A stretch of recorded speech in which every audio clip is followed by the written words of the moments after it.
CM రేవంత్ని కలిశారంట వీళ్ళు ప్లేయర్లు అందరూ కలిసి, ఎవరైతే ఈ కప్పులు గెలిచారో వీళ్ళంతా. ఇక నేడు ప్రజాపాలన దినోత్సవం పబ్లిక్ గార్డెన్స్లో జెండా ఎగరవేయబోతున్నారంట ముఖ్యమంత్రి గారు. ఇక్కడ పరేడ్ గ్రౌండ్స్లో వీళ్ళేమో బీజేపీ వాళ్ళేమో విమోచన దినం అని చెప్పి వీళ్ళు ఒక జెండా ఎగరేస్తున్నారు. బీఆర్ఎస్ వాళ్ళు ఏం చేస్తున్నట్లేరు. జీఎస్టీ సవరణ ప్రయోజనాలు ప్రజలకు చేర్చాలి. జీఎస్టీ పన్ను హేతుబద్ధీకరణతో రాష్ట్ర ప్రభుత్వానికి ఆదాయం తగ్గుతుంది కాబట్టి ఏ రేట్లు తగ్గినాయి, ఎంత తగ్గినాయి అని చెప్పి ఒక బోర్డు ఏర్పాటు చేయాలని చెప్తున్నారు బట్టి విక్రమార్క గారు.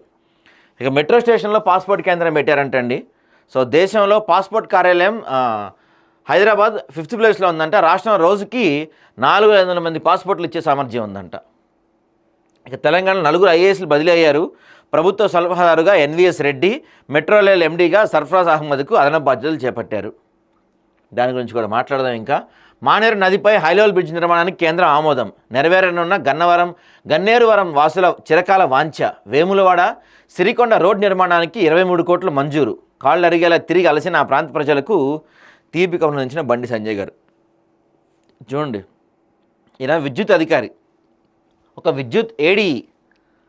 వాళ్ళ ఇంట్లో 200 కోట్లు ఆస్తులు, ఆయన దగ్గర 200 కోట్ల ఆస్తులు. ఎలాగో చెప్తే అందరూ సంపాదించుకుంటారు కదా సార్. ఆయన గురించి కూడా మాట్లాడదాం ఒకసారి. ఇక యువ ప్రతిభావంతులకు గోల్డెన్ ఛాన్స్. తెలంగాణ బతుకమ్మపై షార్ట్ ఫిల్మ్ పోటీలు పోస్ట్ విడుదల చేసిన ఎఫ్డీసీ చైర్మన్ దిల్రాజ్ గారు. సో ఎవరన్నా బతుకమ్మ గురించి ఏమన్నా షార్ట్ ఫిల్మ్స్ అట్లాంటివి ఏమైనా చేస్తే దానికి పంపించండి, ఆయనకి అవార్డులు గిఫ్ట్లు ఇస్తారట.